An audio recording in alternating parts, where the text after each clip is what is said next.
فمن يعمل من الصالحات وهو مؤمن فلا كفران لسعيه وإنا له كاتبون صدق اللہ العظیم۔ یہ تمہاری امت حقیقت میں ایک ہی امت ہے اور میں تمہارا رب ہوں، پس تم میری عبادت کرو۔ مگر لوگوں نے آپس میں اپنے دین کو ٹکڑے ٹکڑے کر ڈالا، سب کو ہماری طرف پلٹنا ہے۔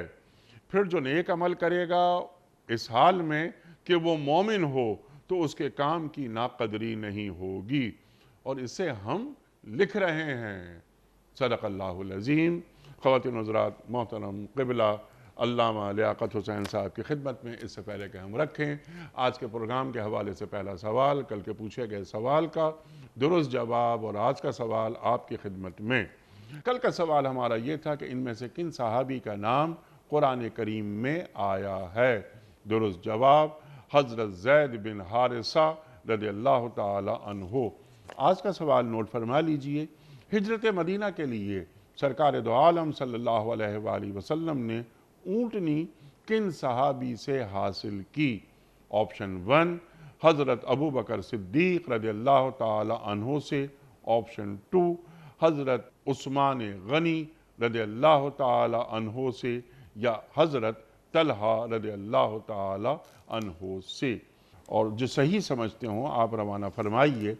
ہمارے فون نمبرز ہیں 00922134527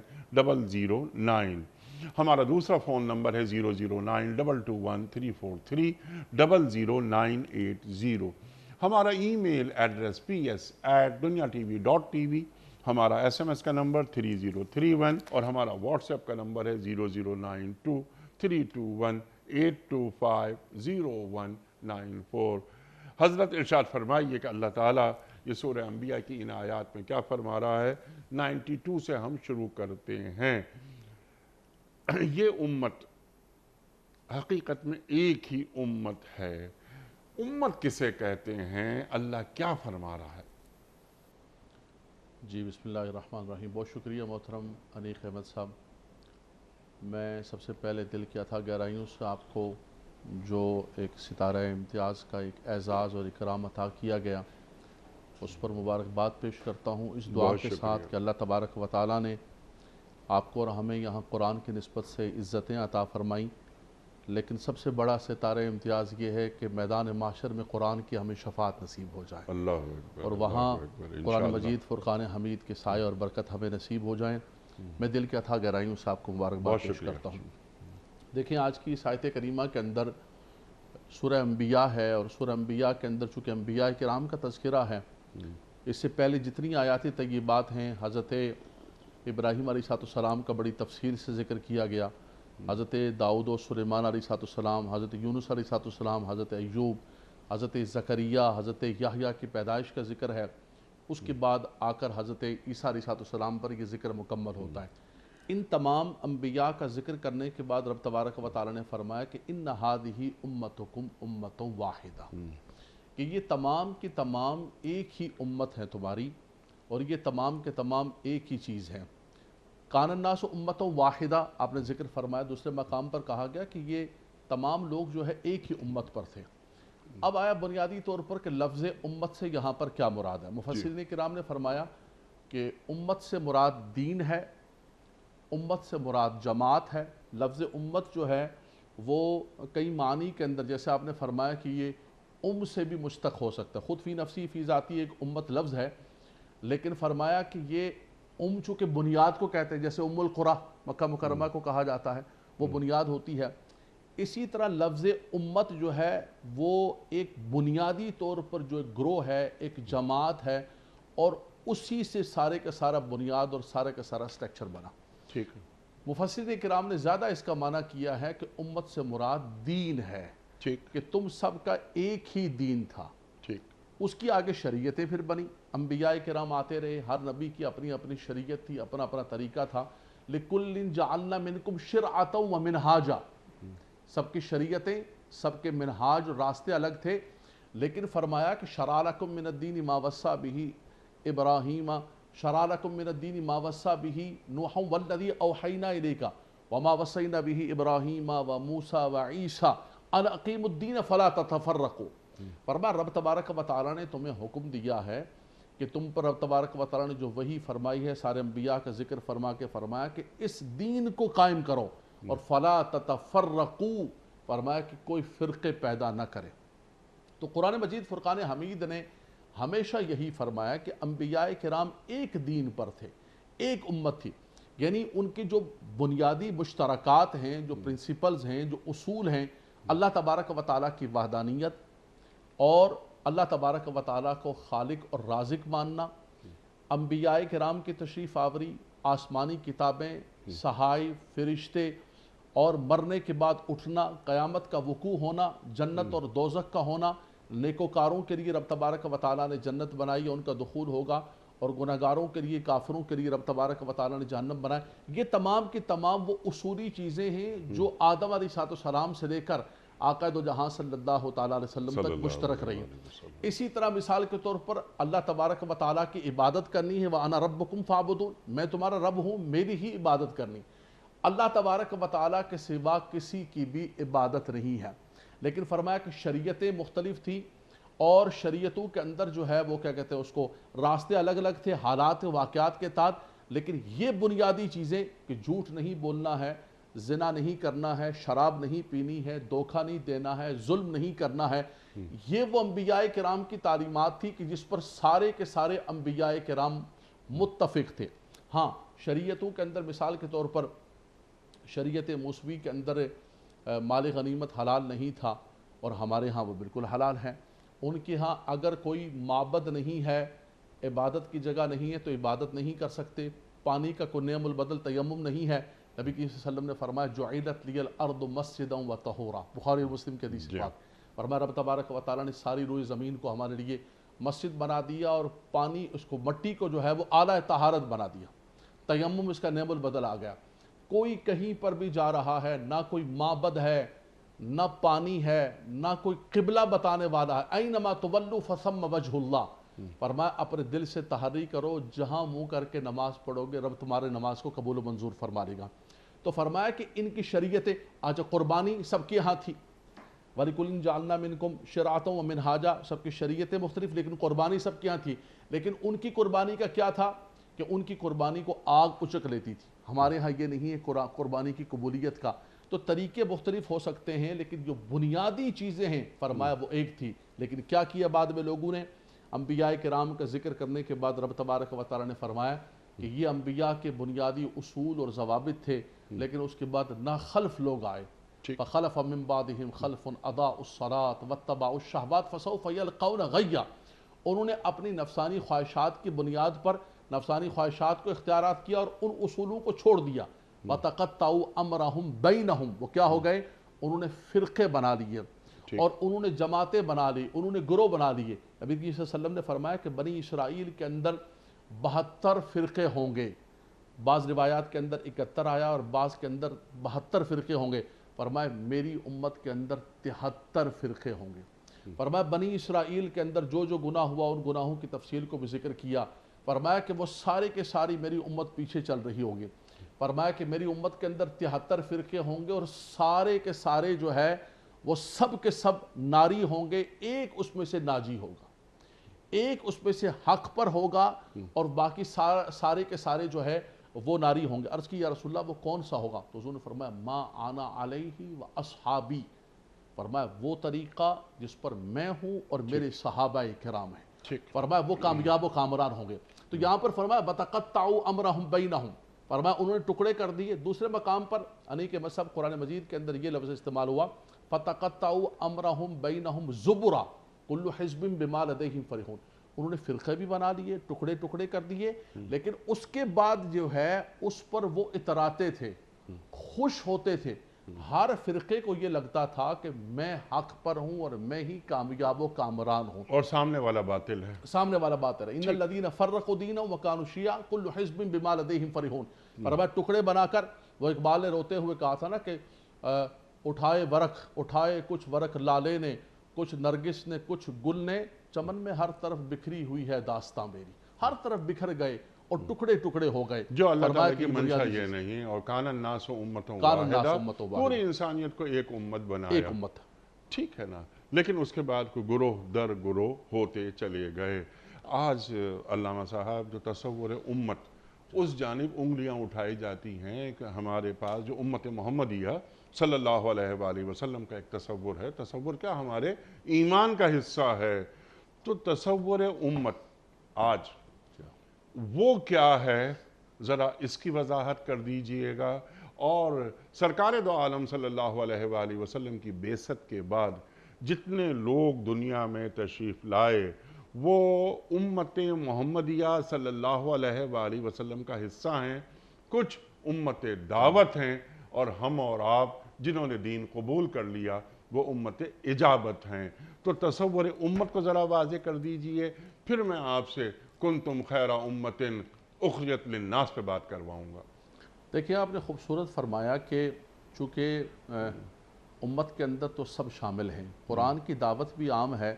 قرآن مجید فرقان حمید نے یہی کہا کہ انزل فیہ القرآن ھدی للناس، کہ یہ ساری انسانیت کے لیے ہدایت بن کر آیا ہے۔ آقا دو جہاں صلی اللہ تعالیٰ علیہ وسلم وما ارسلناک الا رحمۃ للعالمین، سارے جہان کے لیے رب تبارک و تعالیٰ نے آپ کو رحمت بنا کر بھیجا، سارے جہان کے لیے بشیر و نذیر بنا کر بھیجا۔ تبارک الذی نزل الفرقان علی عبدہ لیکون للعالمین نذیرا، تمام عالمین کے لیے۔ تو بالکل یہ امت دعوت اور امت اجابت کی تقسیم کی بحمداللہ تعالیٰ جنہوں نے اس دعوت کو قبول کر لیا، لیکن آقا دو جہاں صلی اللہ تعالیٰ وسلم اور قرآن کی دعوت جو ہے وہ ایک عالمگیر ہے۔ امت دعوت کے اندر سب آتے ہیں۔ اب رہا امت اجابت کے اندر جو تفرقہ بازی ہے اور جو تقسیم در تقسیم ہے۔ اس سے پہلے تصور امت، آج 58 مسلمان ریاستیں موجود ہیں، وہی مسلمان ریاستیں جو OIC کے ممبرز ہیں، لیکن جو تصور امت، بلکہ سوال میں یوں کرتا ہوں آپ سے کہ اللہ اور اللہ کے رسول صلی اللہ علیہ وآلہ وسلم دنیا کے تمام مسلمانوں کو جو اپنا تعلق اللہ سے جوڑتے ہیں، جو اپنا تعلق سرکار دو عالم صلی اللہ علیہ وآلہ وسلم سے جوڑتے ہیں، یہ سب ایک تسبیح میں پروئے ہوئے دانوں کی طرح ہیں، لا الہ الا اللہ محمد رسول اللہ پڑھتے ہیں۔ ایک تصور امت تو ایک پاکستان میں رہنے والا، ایک بنگلہ دیش میں رہنے والا، ایک ملیشیا میں رہنے والا، ایک ایران میں رہنے والا، ایک سعودیہ میں، علی ھذا القیاس 58 ریاستوں میں، یہ جو لا الہ الا اللہ محمد رسول اللہ، یہ جو ایک تسبیح ہے، اس لڑی میں ہم سب پروئے ہوئے ہیں، اور اس میں ہی کوئی تصور امت چھپا ہوا ہے۔ وہ تصور امت ہے کیا؟ اسلام تیرا دیس ہے، تو مصطفی ہے، اقبال کہہ گئے، ارشاد۔ بالکل اقبال نے یہی کہا کہ تو مصطفی ہے اور بتان رنگ و بو کو توڑ کر ملت میں گم ہو جا، نہ ایرانی رہے باقی، نہ افغانی، نہ تورانی، کوئی بھی باقی نہ رہے۔ اصل جو تصور ہے وہ امت کا تصور ہے، اور وہ امت کا تصور جیسے آپ نے فرمایا کہ کوئی کسی رنگ کا ہو، کسی نسل کا ہو، کسی زبان کا ہو، لیکن جب وہ لا الہ الا اللہ محمد رسول اللہ پڑھ کر امت کے اندر داخل ہو جاتا ہے تو اس کو جو اولیت و فوقیت دینی چاہیے وہ اپنے دین کو دینی چاہیے، نہ کہ اپنے وطن کو، نہ کہ جو ہے وہ اپنے رنگ و نسب کو، نہ زبان کو۔ آقا دو جہاں صلی اللہ تعالیٰ وسلم خطبہ حجۃ الوداع پہ ان تمام چیزوں کو توڑ کر اپنے پاؤں تلے روند کر تشریف لے گئے۔ فرمایا کہ جتنی ساری کی ساری دنیا کے اندر تقسیمیں ہیں، یہ جو زبان کی تقسیم ہے، رنگ کی تقسیم ہے، نسل کی تقسیم ہے، کہ یہ ایشین ہے، یہ افریقن ہے، کچھ بھی نہیں۔ فرمایا تم ایک ملت ہو، ایک امت ہو، تمہارا رب ایک ہے، تمہارے جد اعلیٰ آدم علیہ السلام ان ربکم واحد ان اباکم واحد، ایک ہے۔ تم نے اس ملت اور اس امت کے تصور کو نہیں توڑنا ہے۔ لیکن صورتحال یہ ہے کہ آج ہم ہر مفادات کے اندر بٹے ہوئے ہیں، ٹھیک وہ امت کا تصور ختم ہو چکا ہے۔ ٹھیک ہے، اقبال کہتے ہیں نا کہ مکے نے دیا خاک جنیوا کو یہ پیغام، جمعیت اقوام کے جمعیت آدم، تو جمعیت آدم کی بات دین کرتا ہے۔ لیکن ہم ذرا ایک تو دین کا تصور امت، میں چاہ رہا تھا کہ ذرا اس کی وضاحت فرما دیجئے، اور آج جو زمینی حقائق ہیں ان کی روشنی میں نیشن اسٹیٹ کا تصور آ گیا، باؤنڈریز میں ہم موجود ہیں، اپنی اپنی باؤنڈری میں رہتے ہوئے تصور امت پر کس طرح عمل ہو سکتا ہے؟ بالکل آپ صحیح فرما رہے ہیں کہ ہم اس وقت باؤنڈریز کے اندر اور اس تقسیم کے اندر اگرچہ منقسم ہیں، لیکن ایک مسلمان کو نبی کریم صلی اللہ علیہ وسلم نے فرمایا کہ وہ جسد واحد کی طرح ہے۔ پوری دنیا کا مسلمان وہ کہیں کا بھی رہنے والا ہو، جیسے مثال کے انسان کے سر میں درد ہوتا ہے تو حضور نے فرمایا کہ اس کے تمام بدن کے اندر درد ہوگا، اس کی آنکھ میں درد ہوگا تو یہ نہیں کہ اس کی آنکھ میں درد ہوگا، اس کے پورے بدن کو تکلیف پہنچے گی۔ اگرچہ ان سرحدات کے اندر، ان باؤنڈریز کے اندر ہم باؤنڈ ہیں، لیکن اس کے باوجود ایک مسلمان کو حکم یہ ہے کہ وہ کہیں کا رہنے والا ہو، نیل کے ساحل سے لے کر تا خاک کاشغر، کہاں کا رہنے والا ہو، ایک مسلمان کو تکلیف ہوتی ہے تو اس کے درد میں اور اس کی پریشانی کے اندر، آج دیکھیں نا ہندوستان کے مسلمان کا اگر گھر جلتا ہے اور ہندوستان کے مسلمان کے ساتھ زیادتی ہوتی ہے تو ہم یہاں پر بیٹھ کر کیوں تڑپ رہے ہوتے ہیں؟ ہمارا کلیجہ کیوں پھٹ رہا ہوتا ہے؟ ہم کہیں جی ٹھیک ہے ہم یہاں پر بیٹھے ہوئے اپنے وطن کے، نہیں، فرمایا وہ اگرچہ باؤنڈریز الگ ہیں لیکن ہمارا مسلمان بھائی ہے۔ فلسطینیوں پر اور کشمیریوں پر ہونے والے اس ظلم کے اندر جو ہے اپنے اپنے تہیں، انیق صاحب آپ بھی آواز بلند کرتے ہیں، ہم بھی آواز بلند کرتے ہیں، ایک بات کرتے ہیں، وجہ کیا ہے؟ وہ امت کا تصور ہے کہ اس ساری چیزوں کے حدود و قیود کے ہونے کے باوجود تم نے ایک مسلمان کو مسلمان کا بھائی سمجھ کے امت کا ایک تصور، اور اگر یہ جو آپ نے بات کیا OIC کے سارے ممالک ہیں، اگر یہ اس چیز پر قائم دائم ہو جائیں آپ یقین کیجئے تو یہ جو مسلمانوں کا اس وقت لہو بہایا جا رہا ہے پوری دنیا کے اندر، شام سے لے کر عراق سے لے کر لیبیا سے لے کر یمن سے لے کر برما سے لے کر فلسطین و کشمیر سے لے کر افغانستان تک، یہ اگر اس چیز پر جمع ہو جائیں کہ ہم سب ایک ملت ہیں، ہم سب ایک امت ہیں۔ وہ اقبال نے بستر مرگ سے ایک ربائی کہی تھی نا، کہا کسی نے کہ بھائی ہم سب جو ہیں سب کے سب یہاں رہتے ہیں، ہم سب وطن ایک ہونے کی وجہ سے، انہوں نے کہا وطن کی بنیاد پر ملت نہیں بنتی ہے، اگر وطن کی بنیاد پر ملت بنتی تو حضور بھی مکہ کے اندر رہنے والے تھے، ابو لہب اور ابو جہل بھی مکہ کے اندر، قومیں جو بنتی ہیں ایمان سے بنتی ہیں، اوطان سے نہیں بنتی۔ سرود بر سر ممبر کے ملت از وطن است اور چی بے خبر ز مقام محمد عربی بمصطفیٰ برسان خیش را کے دی ہما اوست گھر بہو نہ رسیدی تمام بول آبست۔ آپ نے فرمایا کہ غلامی مصطفیٰ سے، دین سے، اور اس کی بنیاد پر ملت بنتی ہے اور امت بنتی ہے۔ آج وہ تصور جو اقبال نے خاص طور پر اس مصرے کے اندر فرمایا انیق بھائی، وہ ختم ہو چکا ہے۔ ہم اپنے علاقوں میں، اپنے سرحدوں میں اور چھوٹے چھوٹے قصبوں کو لے کر بیٹھ گئے ہیں اور اس کے سوا ہم کچھ نہیں سوچتے۔ اور یہ تصور ہے امت زندہ ہے اور قیامت تک زندہ رہے گا، زندہ رہے گا، بالکل زندہ رہے گا۔ اب سوال یہاں پر یہ ہے کہ جو آپ نے بات فرمائی ایسا ہی ہے، لگتا ہے ایسا ہی ہے، گراؤنڈ ریئلٹیز یہی ہیں کہ یہ تصور ہے امت، بلکہ اس تصور کو رفتہ رفتہ باہر بھجوایا جائے، دیس نکالا دیا جائے۔ لیکن عوام الناس کے دل جب دھڑکتے ہیں تو امت کا تصور بیدار ہو جاتا ہے۔ کہیں علامہ صاحب ایسا تو نہیں کہ ہمارے حکمران کسی اور طرح سوچتے ہوں اور ہمارے عوام کسی اور طرح سوچ رہے ہوں؟ 100% ایسا ہی ہے انیق احمد صاحب۔